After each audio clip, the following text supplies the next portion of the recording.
Oi, este é o 11º vídeo, também conhecido como penúltimo, da leitura comentada de Doutor Zhivago, de Boris Pasternak. E por aqui vou dar meus pitacos a respeito dos pequenos capítulos contidos na 14ª parte.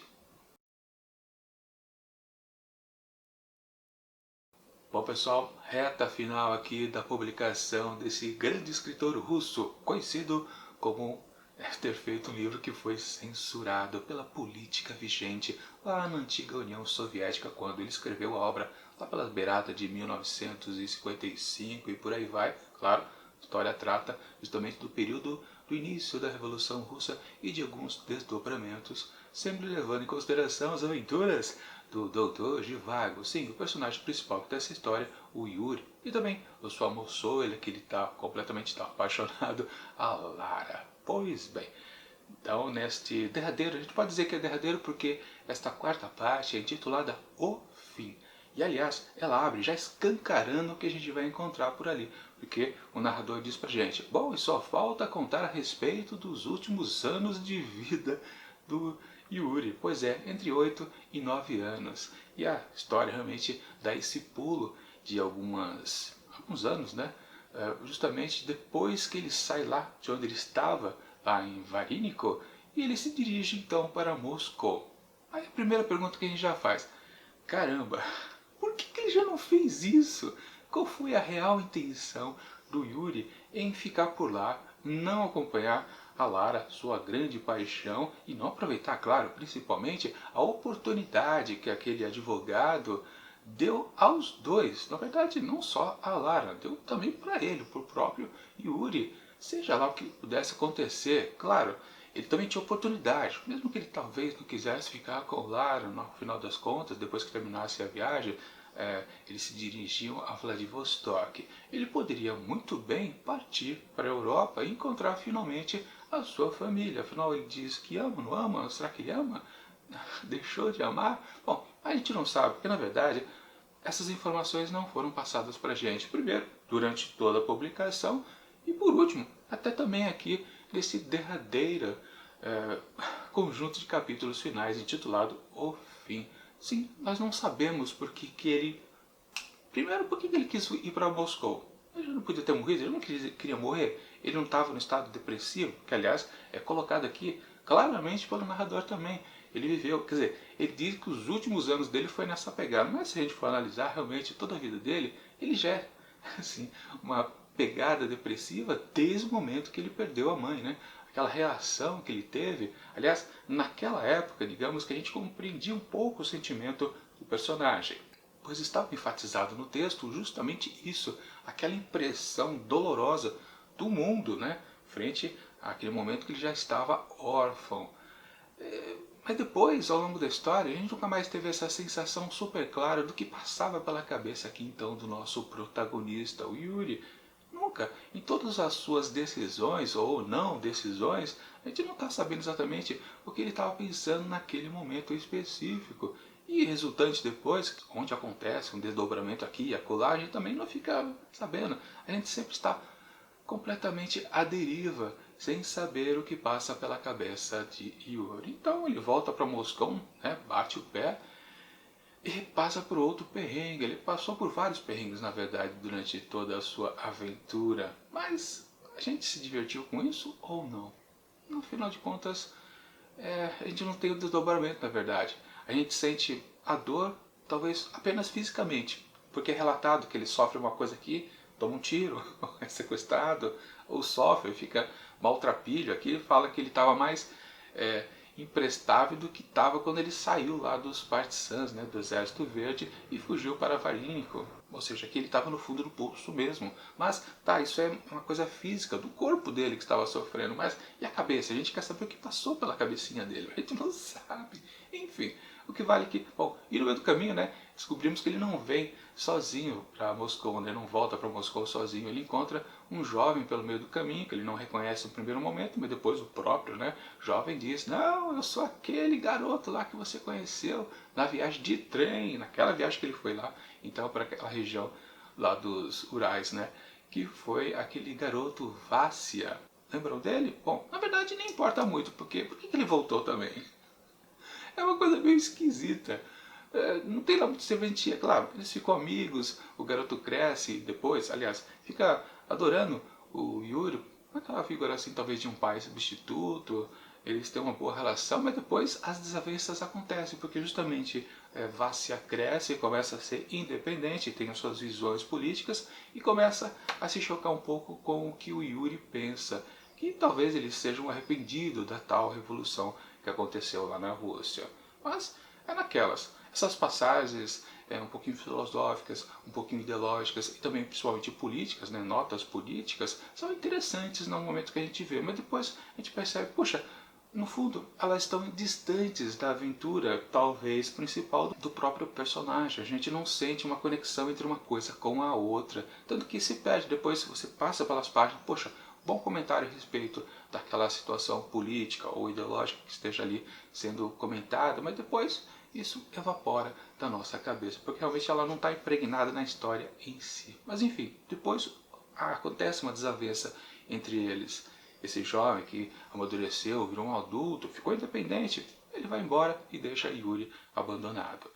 E naquelas, aliás, esse capítulo é um pouco confuso. Às vezes parece que o Yuri ele saiu daquele estado de pobreza inicial durante toda a sua viagem, depois ele cresceu um pouquinho, em outro momento parece que ele caiu mais uma vez. É uma salada mista, a gente não tem certeza exatamente o que está acontecendo por aqui. E aliás, só para encerrar essa parte do Vassia mesmo, inclusive ele ajudou o Yuri a voltar com a sua pegada de escritor, né? Ele voltou a escrever bastante, não só os seus poemas, mas também alguns contos e algumas coisas científicas. Afinal de contas, ele também começou a retomar um pouco os seus estudos de medicina, começou a dar aula, passou a ser consultor aqui e acolá, enfim, ele foi subindo. É nesse momento que eu digo que a gente não está com aquela percepção exata se ele ainda está ainda pobre ou está começando a retomar algum ganho. Não que está ficando rico, porque afinal de contas dentro do comunismo não tem como você voltar a ser uma pessoa endinheirada, mas digamos que ele tem alguns recursos a mais, pode se sustentar melhor aqui e acolá. Mas enfim, depois dessa passagem, parece que ele tem uma outra queda de novo. Aí caímos numa outra situação onde aparece um outro personagem ali. Aliás, quando ele volta para Moscou, ele vai para uma rua lá que já apareceu na história. Alguns personagens que apareceram por lá, como aquele zelador de uma certa casa, lá no comecinho da história. Eu não lembro os nomes. Na verdade, os nomes não importam muito. Quando os personagens retornam, a gente não tem aquela grande fecho da história, aquelas pontas soltas que foram deixadas antigamente e depois aqui se conectam completamente. Voltam os personagens, mas a gente não entende por que eles voltaram com a precisão necessária para a gente curtir, na verdade. O autor coloca pra gente esses personagens de volta, mas a gente não tem lá muita conexão com eles. Enfim, ele volta lá para uma casa que já havia aparecido na história anteriormente e também acaba conhecendo uma moçoila que eu sinceramente eu não lembro se ela apareceu antes, talvez ela tenha sido citada como filha de algum sujeito lá, enfim, desse zelador provavelmente, se eu me entendi bem, né? Mas ela se chama Marina. E o que acontece? Meio que todo mundo está fazendo chacota do Yuri, né, da sua decadência, mas esta moçoila, a Marina, meio que defende ele. E de 2, 3 páginas depois, tcharam, eles se casam. Pois é, mais um relacionamento amoroso de Yuri. Pô, ele continua casado. Ele tinha um amante e agora casa com uma terceira. É uma bela de uma confusão também. Isso talvez nem seja folhetinha, é só uma bagunça mesmo. Mas enfim, acontece que ele acaba ficando com ela e tem 2 filhas. Mais 2 filhas. Pois é, já tinha 2 filhos lá que ele mal teve contato na vida. Depois, mais para frente, a gente acaba descobrindo que ele tinha contato por carta com Tônia. Olha que maluquice. E mesmo assim ele começa a constituir uma outra família. Por outro lado, num certo momento, Tônia para de se corresponder com ele durante 5 anos. Talvez ela tenha descoberto que sim, ele estava com um chaveco e que evoluiu depois para uma família. Pode ser que sim, pode ser que não, enfim. Mas depois, no finalzinho aqui dos capítulos, parece que ela volta a se corresponder com ele. Mas é uma coisa que vai entrando, alguns detalhes da história que vão aparecendo, a gente fala, tá, interessante, mas e aí o que vai resultar? Para falar a verdade, depois de muitas páginas, de muitos pequenos capítulos curtos, eu até tinha esquecido que na abertura aqui da 14ª parte, o próprio narrador já tinha dito pra gente, são os últimos anos de vida do Yuri. E aí, quando enfim acontece a morte dele, que é de uma maneira bem besta, para falar a verdade, né? Ele simplesmente tem um problema no coração, quando ele estava andando de bonde, morre, e a história fica por isso mesmo.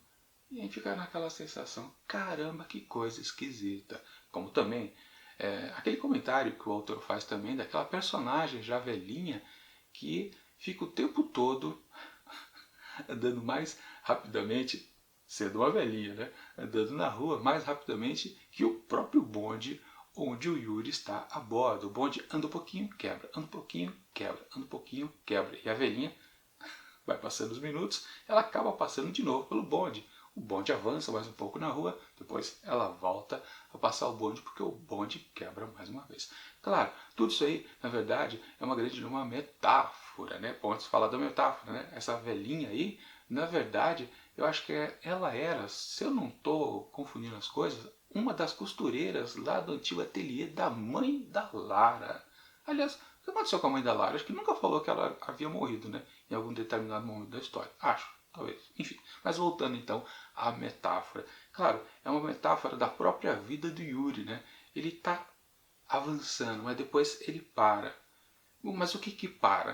Na verdade, é a vida dele que para ou ele se auto-sabota? Ou são as contingências da Rússia, a revolução, as coisas que estão acontecendo pelo país, tudo se transformando em volta dele, é isso que faz a vida dele parar. Qual é a metáfora exatamente que está acontecendo então aqui nesta construção de cena que o Pasternak faz pra gente, justamente num momento super importante da narrativa, que é exatamente o fim do seu personagem principal? Não dá para entender direito, mas claro, tem tudo a ver com esse contexto já da própria obra aqui, que é acompanhar um personagem que ele não é lá muito simpático, para falar a verdade, a nós leitores. Eu não consegui me simpatizar com ele durante muitos momentos, porque literalmente ele é um mané. O Yuri realmente é um personagem que não inspira grandes é, ideais de a gente tentar, né, ser igual a ele, ou pelo contrário, né, de ser um vilão e a gente odiar completamente o cidadão. A gente nem ama nem odeia, com certeza, o Yuri, porque é um personagem frio, completamente frio. E quando ele acaba morrendo aqui, cara, eu não senti nenhuma dó do personagem. E até achei a cena um pouquinho fraca, tirando a metáfora que ele quis fazer aqui, o Pasternak, né? Mas realmente foi uma coisa meio sem sal completamente. Como eu disse, né, eu esqueci que na própria abertura da 14ª parte já estava o spoiler. Ele vai morrer aqui, nesta parte, nesses pequenos capítulos que seriam lidos a seguir. Mas aí ele morre. Bom, aí depois tem o velório dele e surge novamente Lara, que aparece de uma maneira ali também rocambolesca. Ela estava passando por lá e resolveu visitar aquela casa. Como eu disse, a casa era importante lá no comecinho da história. É uma espécie de conexão, tudo bem, mas para que aquilo? Para que a necessidade dela ver ele morto, mas podia ter chegado um pouquinho antes. E também mais maluco, né? Quem vem junto com ela, né? Que é o irmão lá do Yuri, que em vários momentos da história, acho que 2 ou 3, talvez esse tenha sido o terceiro momento, ou até quarto momento, que ele tem uma aparição e ajuda. Na verdade, ele tinha ajudado um pouquinho antes, né? Porque quando ele tomou um esbregue dos seus amigos, do Gordon e do Dorov, que também retorna a história aqui, ó, de uma maneira também assim, magicamente, a gente não sabe porquê. O que aconteceu com ele durante todos esses anos, né, passados? Enfim, eles estão aqui, os dois, falam pro Yuri, ó, Yuri, toma jeito aí, e ele fala, não, tudo bem, vou me consertar, a partir de amanhã vou ser uma nova pessoa. Quando ele vai embora, ele acaba topando com seu irmão, meu irmão, né? E o cidadão acaba ajudando ele a ficar isolado, inclusive dos amigos, morando proximamente ali da região onde ele já residia, mas todo mundo pensa que ele sumiu, se escafedeu no mundo, mas ele está apenas numa rua ali atrás. Uma coisa também super esquisita.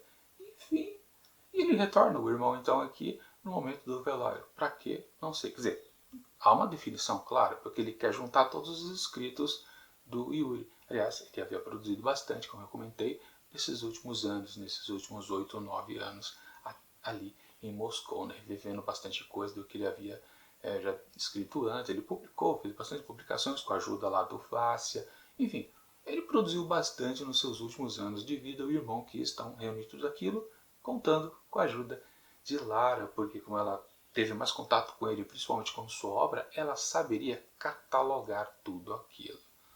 Mas, para que tudo isso? Não sei. Na verdade, a gente começa a pensar então no que a gente vai encontrar na próxima parte, que temos o título de Epílogo. Mas é curioso, se a gente já contou, a gente não, né? O autor aqui contou pra gente os últimos instantes da vida do próprio protagonista, o que a gente vai ver a seguir? Será que teremos alguma coisa relacionada com a Lara, que é a co-protagonista aqui da história? Não sei. Não sei se eu tenho interesse também. Isso que é interessante saber. A história realmente é muito confusa. Claro, eu não vou dizer aqui neste vídeo exatamente o que eu estou pensando a respeito de todo o livro, porque eu vou fazer ainda um vídeo de resenha, onde aí sim eu vou dar meus pitacos gerais a respeito de tudo que eu li aqui nessas tantas e tantas páginas de Dr. Zhivago. Mas esta 14ª parte aqui, com seus pequenos capítulos, realmente foi um pouquinho decepcionante, principalmente por causa do tipo de encerramento da vida do protagonista, né? Talvez não teve emoção nenhuma. Como eu disse, se não fosse a metáfora ali embutida da própria existência dele relacionada com a Rússia, digamos que tudo aquilo teria sido mais frio ainda. Bom, eu faço uma pergunta para vocês ainda botam fé no que ainda vai acontecer na próxima parte? Realmente, eu não sei o que eu vou encontrar, que aliás, são pouquíssimas páginas. Aliás, eu já dei uma bicada, eu fui dar uma olhadinha no que acontece ali nas primeiras páginas da próxima parte e vi que, pelo menos no início, quem está protagonizando é o Gordon e o Dudorov, e já passaram-se mais anos. Pois é, e aqui a história estava em 1929, não sei se eu cheguei a comentar, mas enfim, passam-se mais anos lá pela casa. Bom, vou dar spoiler do que vai vir no próximo vídeo, mas eu realmente fiquei pensando, cara, que epílogo é esse? Será que a Lara vai aparecer? Então ela tem que aparecer. Se ela não aparecer, aí eu vou achar mais maluquice ainda. Mas enfim, talvez mais contextos políticos. Agora um resumo aqui do que realmente foi essa 14ª parte. Pra mim, eu não sei o que dizer para falar a verdade. Não sei mesmo. Não sei se eu estou completamente decepcionado ou então talvez eu não tenha entendido nada, né? Pode ser uma opção também, mas que dizer se eu curti ou não, eu posso dizer que eu não curti muito não. Não vibrei de emoção com certeza. Enfim, semana que vem vamos ao último conjunto de capítulos. Aliás, é um capítulo, não sei quantos capítulos tem, mas também tem as poesias, os poemas, né, do Yuri ao final do livro, que sinceramente eu não vou ler com certeza, porque eu não estou motivado. Eu costumo não ler poesias ou letras de música que estão contidos no texto de obra. Eu geralmente pulo porque é uma perda de tempo. Eu dificilmente nessas coisas alguma conexão com a história em si, uma grande reflexão que vale a pena. Raramente isso acontece. Provavelmente eu não vou ler os poemas do Yuri ao final, eles são bastante páginas. Mas enfim, próximo vídeo a gente vê como essa coisa aqui vai terminar. Enquanto esse vídeo realmente não chega, eu deixo aqui do lado dicas de outras resenhas a respeito de leituras comentadas de outros livros já vistos aqui no canal. E tchau!